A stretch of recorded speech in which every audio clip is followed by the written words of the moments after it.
What is astrology and where it begins? कुंडली से उस व्यक्ति के जीवन के संदर्भ में कुछ भी अगर प्रिडिक्शन करना है तो उस प्रोसेस को एस्ट्रोलॉजी कहते हैं, उसे ज्योतिष कहते हैं। तो राशि क्या होती है?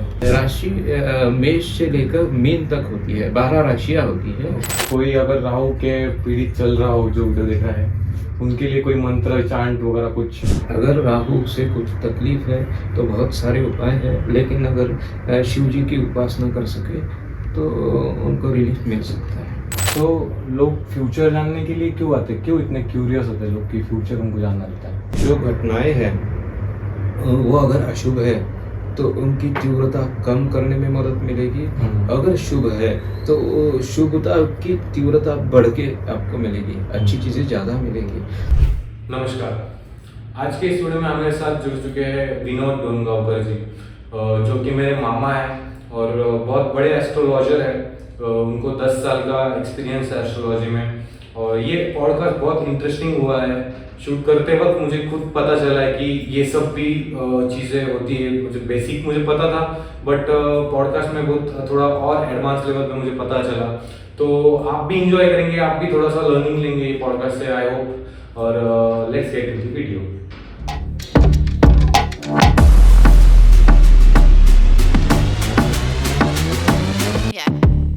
नमस्कार। नमस्कार। विनोद डोंगावकर जी, आप बहुत बड़े एस्ट्रोलॉजर हैं और मेरे मतलब सौभाग्य कि मेरे आप मामा हैं। सो मुझे आपसे बहुत सारी जानकारी चाहिए एस्ट्रोलॉजी के मतलब रिगार्डिंग।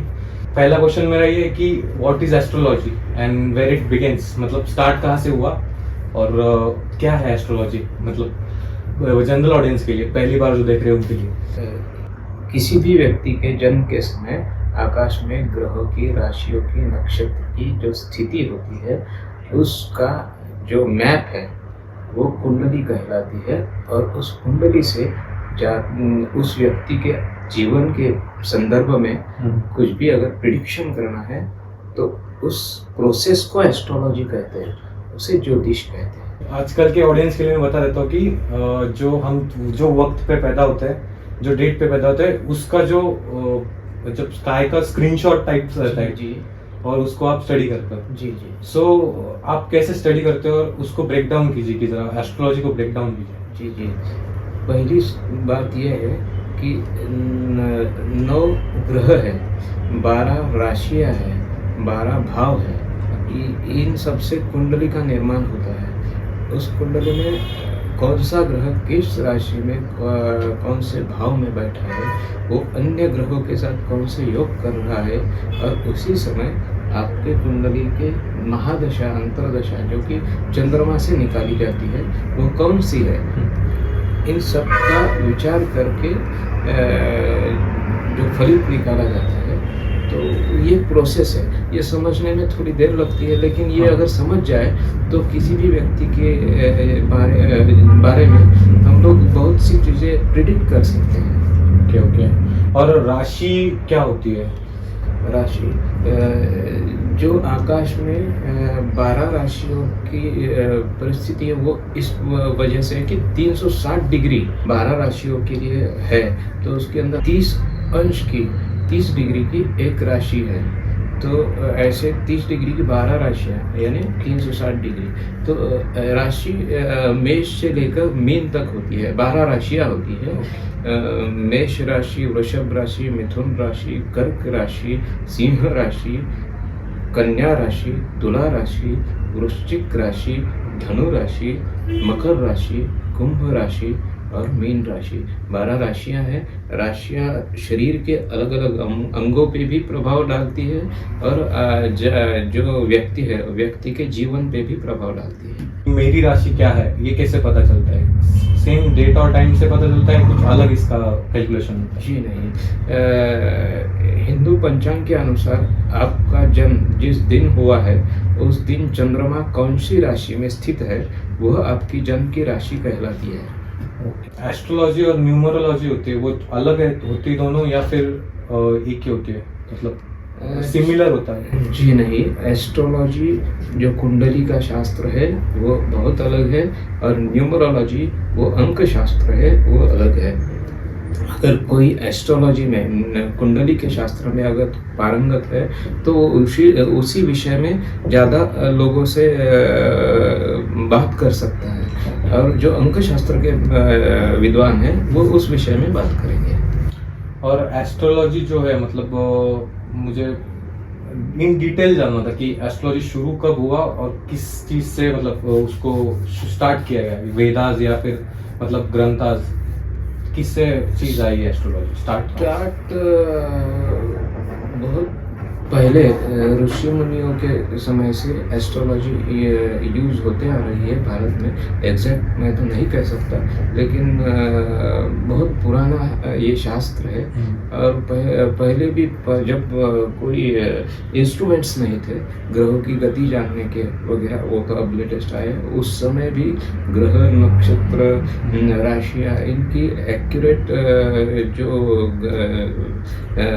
स्थिति है वो पंचांग के अनुसार पुराने ऋषि मुनि तक बताया करते थे। आज के ज़माने में सब नया इंस्ट्रूमेंट्स वगैरह अवेलेबल है तो पता चल जाता है, लेकिन एस्ट्रोलॉजी बहुत पुराना पारंपरिक शास्त्र जो भारत में यूज़ किया जाता है। मैंने ये क्वेश्चन इसलिए पूछा क्योंकि मतलब अभी हमारे पास एडवांस टेक्नोलॉजी है, आप देख सकते हैं सीधा स्टार्स कहाँ पे नहीं है, एग्जैक्ट पोजीशन अपने देख सकते। पर जो पहले ज़माने में जब टेक्नोलॉजी नहीं थी तो वो जो ऋषि मुनि थे या जो कोई थे एस्ट्रोलॉजी देखते थे तो वो कैसे प्रेडिक्ट कर रहे थे कि यहाँ पे है, और वो एग्जैक्ट रहता भी था। वो आकाश की स्थिति को देख के पहचान लेते थे कि वो जो 12 राशियां हैं, राशियां क्या है, तारों का समूह है, ग्रुप ऑफ स्टार्स, वो स्थिर होता है तो उनकी एक शेप है, वो पर्टिकुलर शेप को देख के पुराने ऋषि मुनि राशियों को तथा नक्षत्रों का भी शेप होता है, पर्टिकुलर शेप होता है। हर एक नक्षत्र का, नक्षत्र 27 है, हर एक का अलग अलग शेप है। तो ऋषि मुनि उन चीज़ों से कौन से राशि में, कौन से नक्षत्र में कौन सा ग्रह स्थित है, इसकी जानकारी प्राप्त करते थे। ओके, और नक्षत्र को ब्रेकडाउन कीजिए, नक्षत्र होता क्या है? जी, एक राशि में 2.25 नक्षत्र लगभग होता है। एक नक्षत्र 13 अंश 20 कला, इतने उसका दायरा होता है। तो ऐसे 12 राशियों में 27 नक्षत्र है। नक्षत्र अलग अलग है, उनके स्वभाव अलग है। कुछ नक्षत्र शुभ नक्षत्र है, कुछ अशुभ नक्षत्र है।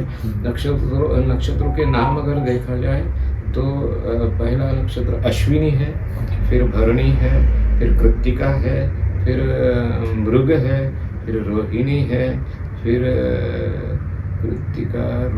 कृत्तिका के बाद रोहिणी, फिर मृग, फिर आर्द्रा, फिर पुनर्वसु, पुष्य, अश्लेषा, मघा, पूर्वा फाल्गुनी, उत्तरा फाल्गुनी,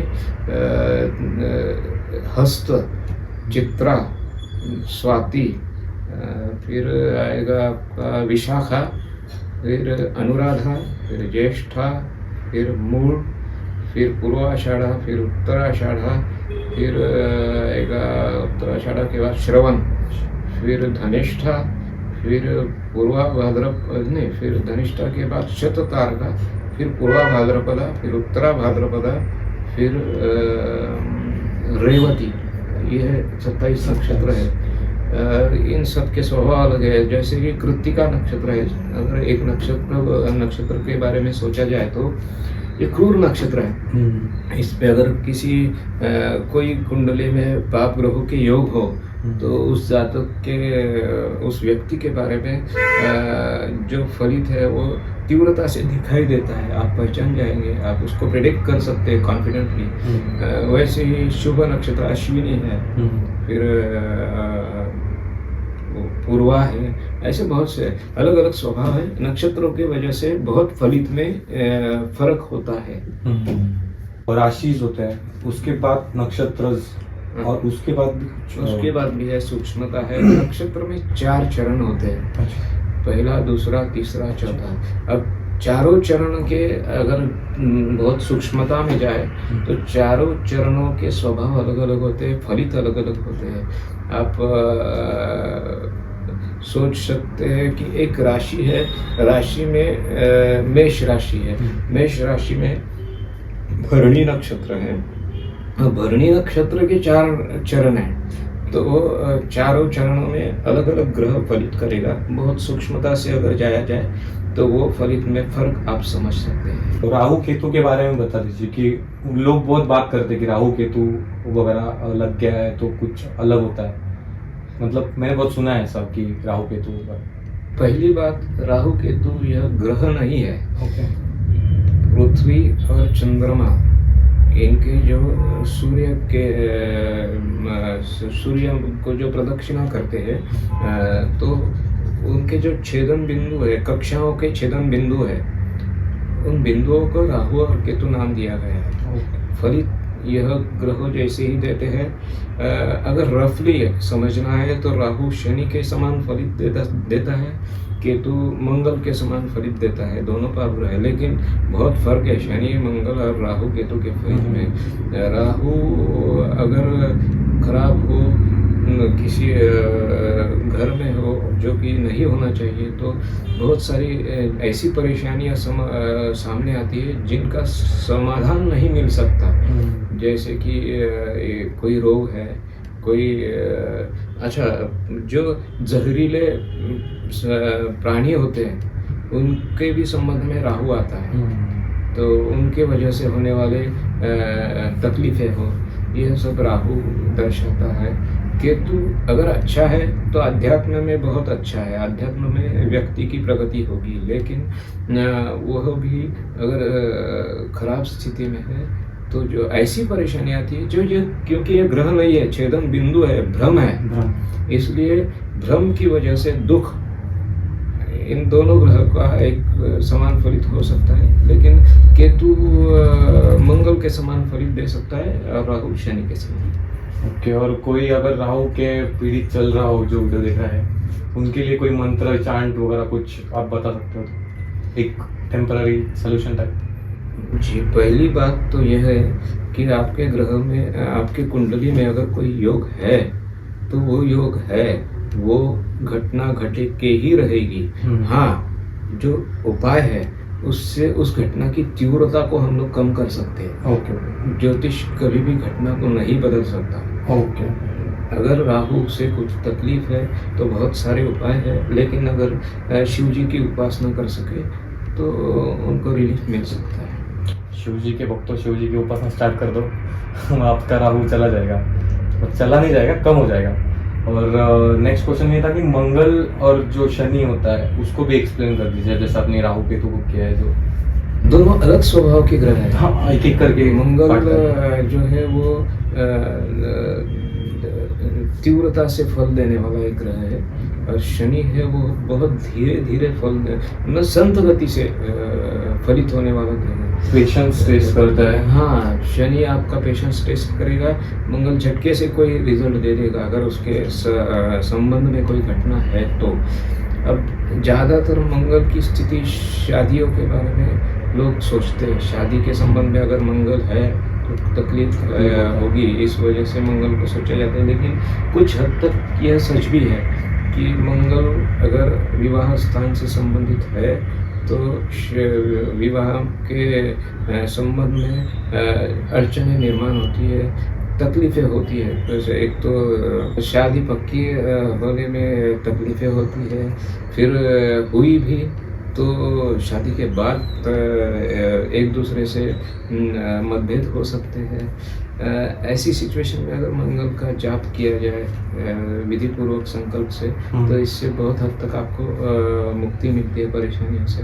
रही बात उनके मंगल अगर शुभ स्थिति में है तो बहुत अच्छे आपको रिजल्ट मिलेंगे, अगर अशुभ स्थिति में है तो वो एक्सीडेंट्स का कारक है, वो खून से संबंधित बीमारियों का कारक है, वो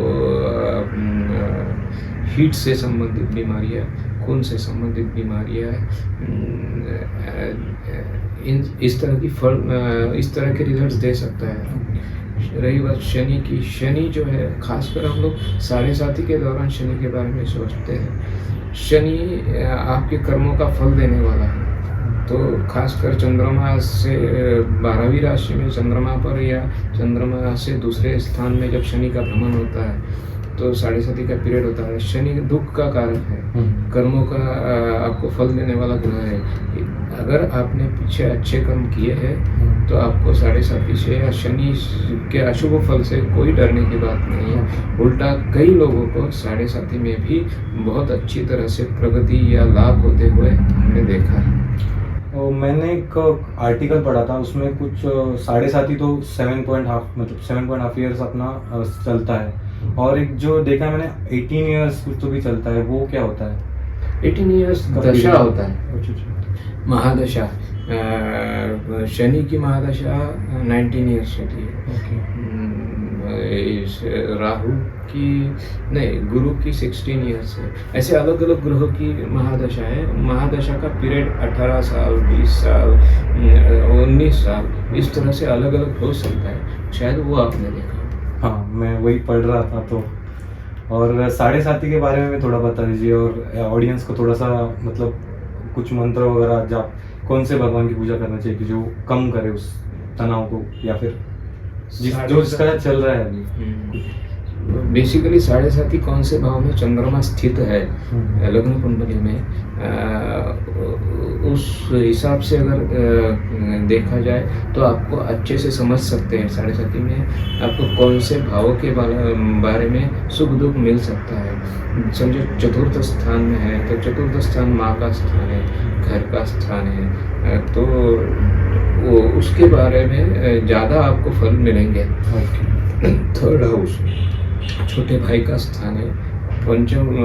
पांचवा स्थान जो है वो संतति का स्थान है। तो इन तीनों स्थानों के बारे में अगर चतुर्थ में चंद्रमा है तो शनि के 7.5 में आपको फलित मिलेंगे।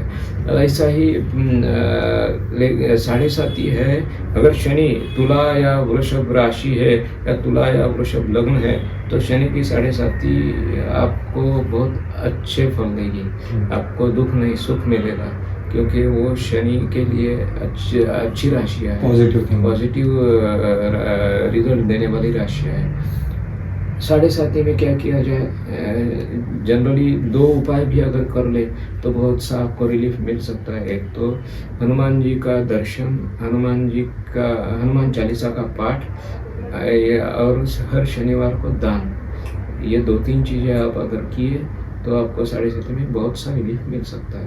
ओके। और दान मतलब पैसा ही नहीं, आप कोई भी चीज़ दान करते हो, खाना पानी, जो सामने वाले को ज़रूरत है उस चीज़ का दान कीजिए, और ज़रूरतमंद को ही दान कीजिए, तो ही 7.5 में आपको रिलीफ मिलेगा। ज़रूरतमंद ढूंढे, लेकिन ज़रूरतमंद को ही दान कीजिए। किसी को कंबल की ज़रूरत है उसे कंबल दे दीजिए, किसको चप्पल चाहिए चप्पल दे दीजिए, किसी को खाना चाहिए खाना दे दीजिए। लेकिन हर शनिवार को कोई ज़रूरतमंद ढूंढे और उसे दान करें, आपके लिए ये अच्छा रहेगा। और कुंडली कैसे देखे, आसान भाषा में ऑडियंस को समझे, ऐसा प्लीज एलाबोरेट। जी कुंडली में कई प्रकार की कुंडलियाँ, आप जन्म कुंडली अगर बनवाते हैं तो उसमें आपको मिलेगी, लेकिन उसके अंदर सबसे इम्पोर्टेंट जो है वो लग्न कुंडली होती है। लग्न कुंडली अगर ज्योतिष के अनुसार देखा जाए तो प्रारब्ध की जो कुंडली है, पिछले जन्म के हिसाब से कर्मों का हिसाब, और जो राशि कुंडली है वो संचित कर्म का हिसाब होगा। तो लग्न कुंडली को बहुत महत्व है। लग्न कुंडली से हम अगर चीज़ों को देखें तो बहुत सी बातों को प्रेडिक्ट कर सकते हैं। कुंडली देखें कैसे? तो कुंडली अगर देखनी है तो पहले कुंडली के भावों को समझना होगा। कुंडली के 12 भाव होते हैं, तो 12 भाव लिखे कैसे जाते हैं? तो कुंडली की ये जो आकृति आप देख रहे हैं उसके अंदर ये पहला भाव, दूसरा भाव, एंटी क्लॉकवाइज ऐसे 12 भाव होंगे। अब राशियाँ जो है वो राशियाँ अलग अलग हो सकती है, लेकिन भाव, जो भाव की स्थिति है वो सभी के कुंडली में एक ही होगी, 12 ही भाव होंगे। राशियाँ अलग अलग हो सकती है, किसी के कुंडली में पहले भाव में मेष राशि हो सकती है, किसी के कुंडली में पहले भाव में वृषभ राशि हो सकती है, किसी के कुंडली में मिथुन राशि हो सकती है। अब जो भी आपकी कुंडली में पहले स्थान में, लग्न स्थान में राशि है, वो पहले स्थान में लिखे, एंटी क्लॉकवाइज 12 राशियाँ लिखे, 12 भाव 12 राशियाँ। फिर ग्रहों की स्थिति, आपके जन्म के समय कौन सा ग्रह कौन सी राशि में स्थित है, ये देख कर आप उसको लिख सकते हैं। जैसे मेष राशि में सूर्य है, मिथुन राशि में चंद्रमा है, कन्या राशि में मंगल है, तो आप उस ग्रहों की स्थिति जिस प्रकार है वह देख कर लिखें। फिर कुंडली देखें कैसे? पहली बात ये समझिए, कुंडली को समझने के लिए 12 राशियों और 12 भावों को समझना होगा। 12 राशि और 12 भाव, 12 भाव पहले भाव से क्या क्या देखते हैं वही पहले राशि से देखते हैं। मेष राशि अगर आप देखते हैं तो मेष राशि से वो सब चीज़ें देखेंगे जो पहले भाव से, लग्न स्थान से देखेंगे। जो मेष राशि में आप अगर शारीरिक बात की जाए तो आपके सर का जो भाग है वो मेष राशि में आता है। आपके नाक से लेके चिन्ह तक का जो भाग है वो वृषभ राशि में आएगा। गले का भाग है मिथुन राशि में आएगा। हाँ, तो अब क्या है, अब पहले भाव में कौन सा ग्रह है? अगर पहले भाव में सूर्य है तो मिथुन राशि में, समझो मिथुन लग्न है, मिथुन राशि में पहले भाव में सूर्य है तो वहाँ आएगा। अब सूर्य आने के बाद और ग्रह लिखे जाएंगे, उसके बाद भावेश की स्थिति होती है। जो भाव है उस भाव में कौन सी राशि है, उस राशि का जो मालिक है, जो स्वामी है, वो भावेश किस ग्रह के साथ योग कर रहा है।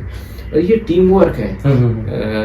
भाव, ग्रह, भावेश, गोचर ग्रह, दशा, इन सब का ये टीम वर्क है, योग है। इन सब से जो आपको फलित जो है वो निकालना पड़ता है। और जो आपने पहले बोला था कि शादी के वक्त हम मंगल देखते हैं, तो करियर के वक्त हम कौन सा देखें, मतलब कौन सा?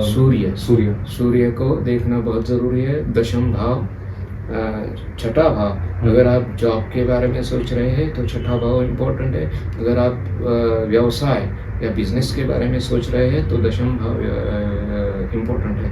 अब कौन सा व्यवसाय या कौन सा किस प्रकार की नौकरी, व्यवसाय के बारे में अगर सोचा जाए तो सूर्य जिस ग्रह के योग में है, कुंडली में शुभ योग में, उसके कारक संबंधित व्यवसाय हो सकते हैं। जैसे सूर्य अगर शुक्र के संबंध में है तो कपड़े से संबंधित, परफ्यूम से संबंधित, कला से संबंधित, खेल से संबंधित आपके व्यवसाय आपके लिए अनुकूल होंगे।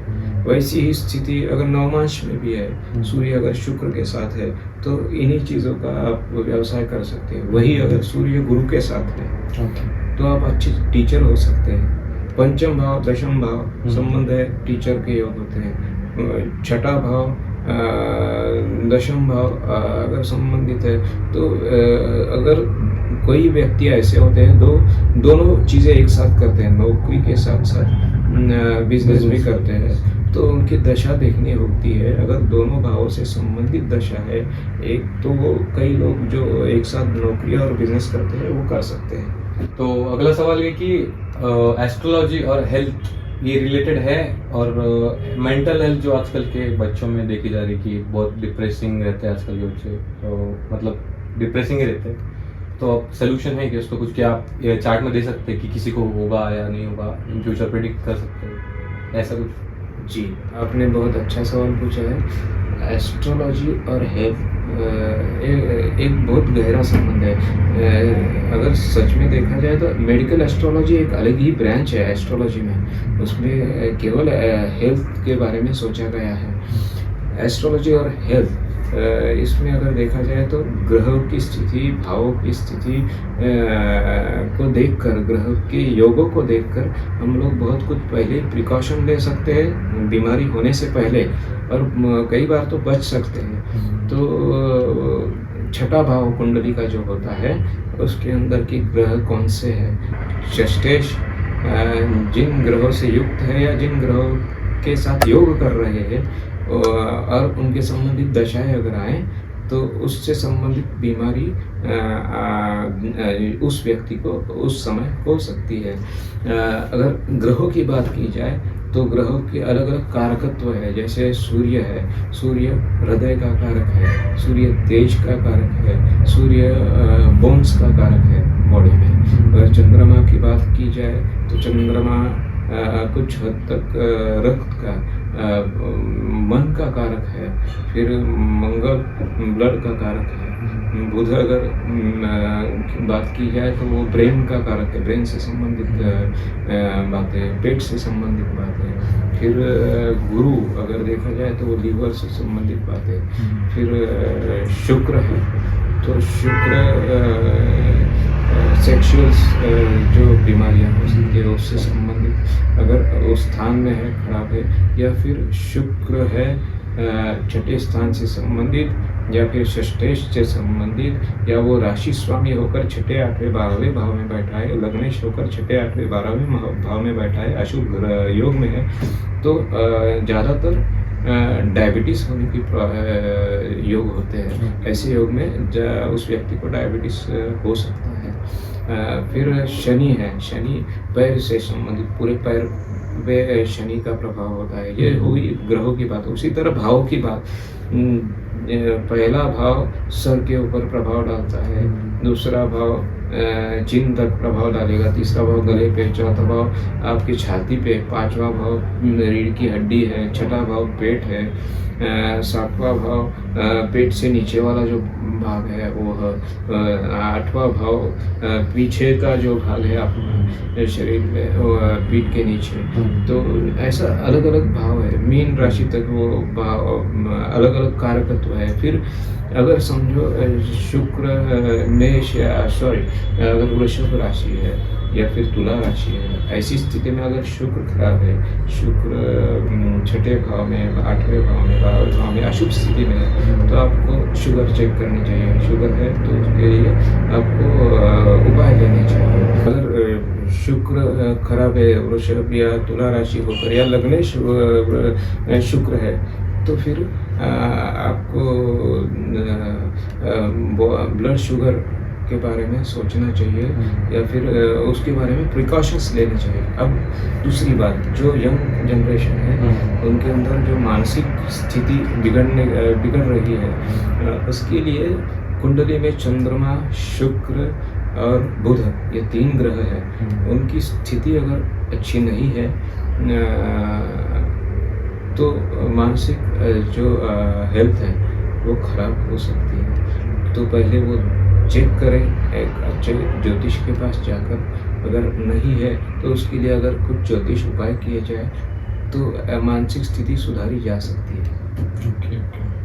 कुछ लोग होते हैं कि जो बिलीव नहीं करते इन सब चीज़ों में, एस्ट्रोलॉजी हो या फिर मतलब उनका कहना होता है कि स्टोन्स पहनने से या फिर चार्ट देखने से, स्टार्स देखने से नहीं होता है कुछ। तो आपके बारे मतलब आपका क्या कहना है इनके बारे में, और आप क्या कहते हो कि ये आप उनको कैसे प्रूव कर सकते हो कि होता है ये करके? जी, ऐसा है, जिन लोगों का इस शास्त्र पे अगर विश्वास नहीं है तो वो पहले शास्त्र को स्टडी करें, फिर उनके नियमों को खंडन करें। बिना अभ्यास किए आप नहीं कह सकते कि ये गलत है, सही है, बिना अनुभव किए। पहली बात आप क्या करें, आप वो अनुभव कीजिए, आप स्टडी कीजिए, अनुभव कीजिए। अगर आप नहीं उससे एग्री है तो डिसएग्री कीजिए, लेकिन पॉइंट से आप पढ़ के, पॉइंट से, मुद्दों से आप डिसएग्री कीजिए और वो बताइए, हम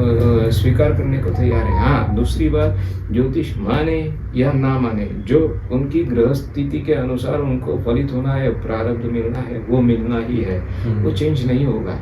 अब वो उनके ऊपर है। उनका जो कुछ ग्रह योग है कुंडली में, उन ग्रह योगों की वजह से कुछ व्यक्ति, कुछ लोग इस शास्त्र को नहीं मानते या रूढ़ी को ही नहीं मानते। बहुत से लोग तो भगवान को भी नहीं मानते। तो वो हर्षल एक ग्रह है, उससे संबंधित अगर चंद्रमा हो या फिर बुध हो या फिर 9th हाउस में वह ग्रह योग बनाता हो, तो ऐसे इसमें वो लोग ज़्यादातर ज्योतिष को न मानने वाले लोग होते हैं। प्रारब्ध मतलब क्या होता है, मतलब इसको elaborate- जी, प्रारब्ध यानी आपके पिछले जन्म की जो कर्म है, वो उन कर्मों का जो फल आपको इस जन्म में भोगना है, उसे प्रारब्ध कहते हैं। Karma types but in different lifes. जी, ये ज्योतिष का जो बेस है वो यही है कि आपके पिछले जन्मों का जो कर्म है, उसका जो फल है वो भोगने के लिए आप पैदा हुए हैं। अब वो कर्मों के फल आपको लग्न कुंडली से मिलते हैं, यानी आपकी प्रारब्ध के जो फल है वो लग्न कुंडली आपको देती है। एस्ट्रोलॉजर आजकल बहुत हो गए, ऑनलाइन भी हो गए, जो कि डिजिटल मार्केटिंग करके भी, और कुछ उसमें से रियल वन है, कुछ उसमें से फेक्स है, मतलब कुछ भी बताते हैं, वो उनको कुछ आइडिया नहीं रहता है, बस पैसे कमाने के लिए। तो इसमें से हम डिफरेंस कैसे पता करें कि कौन ओरिजिनल है कौन फेक है? एस्ट्रोलॉजर के पास अगर आप जाते हैं तो पहली बार मिलने के बाद आपको समझ में आएगा कि वो आपकी कुंडली के बारे में क्या बात कर रहा है। आप एस्ट्रोलॉजर को ना देखें, वो आप उन बातों को देखें समझे जो वो एस्ट्रोलॉजर कह रहा है। अगर वो कुंडली की बातें आपको कारण के साथ स्पष्ट करता है तो आप समझे कि ये सही है। हाँ, हो सकता है अच्छे एस्ट्रोलॉजर का भी कुछ परसेंट कम ज़्यादा प्रेडिक्शन हो सकता है, लेकिन वो अलग ट्रैक पे, गलत ट्रैक पे कभी नहीं जाएगा, पूरा गलत कभी नहीं होगा। हाँ, एस्ट्रोलॉजर होने के भी सिर्फ डिग्री लेने से एस्ट्रोलॉजर होता नहीं है। एस्ट्रोलॉजी का ज्ञान होने के लिए, ज्योतिष का ज्ञान होने के लिए, या उस ज्योतिष के ज्ञान को लोगों का फ़ायदा देने के लिए, उस ज्ञान का आपको कुंडली में कुछ योग चाहिए। वो योग है तो ही ज्योतिष बन सकता है। ज्योतिष के कौन से योग होते हैं? ज़्यादातर 3rd हाउस जो है कुंडली का, उससे संबंधित 10th हाउस से संबंध हो उस भाव का, लग्नेश का 3य भाव से संबंध हो, बुध का संबंध 3rd हाउस से हो, चंद्रमा बुध एक साथ बैठे हो, तो ऐसे कुछ योग है। फिर 10म भाव जो है, अगर प्रोफेशनल ज्योतिषी है तो 10म भाव मीन राशि, रेवती नक्षत्र है, या फिर बुध का नक्षत्र, बुध बैठा हो 10म भाव में, तो ऐसे कुछ योग है। इससे भी और भी ज़्यादा योग है, ये कुछ मैंने बताया आपको। तो योग अगर है तो वो ज्योतिषी अगर डिग्री नहीं भी है उसके पास, फिर भी वो आपको अच्छे से अच्छा प्रेडिक्शन देगा। पहली बात, जिस तरह आप डॉक्टर के पास जाते हैं, अगर आपको एक डॉक्टर की बात, एक डॉक्टर की ट्रीटमेंट से अगर आपको फर्क नहीं पड़ता है तो आप क्या करते हैं? डॉक्टर चेंज करते हैं। उसी तरह अलर्ट रहिए, किसी के ऊपर भी अंधविश्वास नहीं करना है। आपको वो क्या बातें कर रहा है, ज्योतिष के बारे में जो आपकी जिज्ञासा है, वो उसे एड्रेस कर रहा है कि नहीं, ये सोचिए। अगर वो आपके सवालों का शास्त्र के अनुसार सही जवाब देता है तो आप उसके पास दोबारा जाएंगे।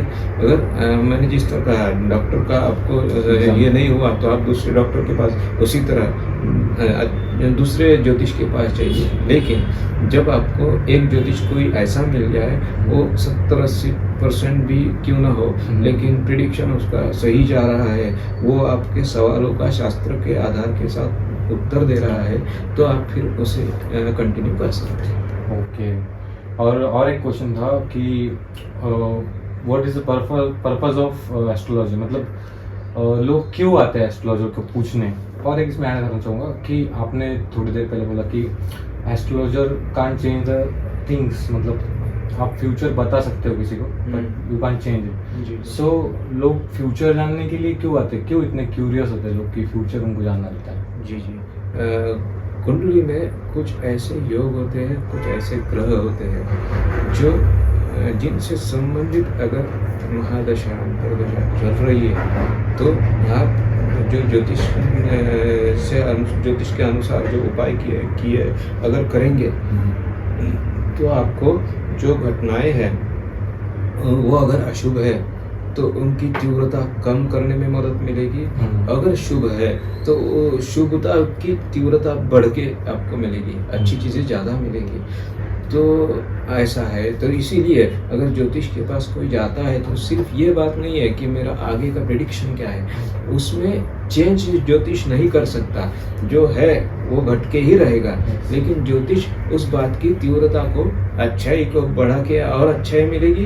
अगर दुख है, संकट है, तो संकट की तीव्रता कम होगी, आपको वह सहने की शक्ति मिलेगी। सो आज का पॉडकास्ट हम यहीं पे समाप्त करते हैं और बहुत बहुत धन्यवाद आपका हमारे पॉडकास्ट में ज्वाइन होने के लिए।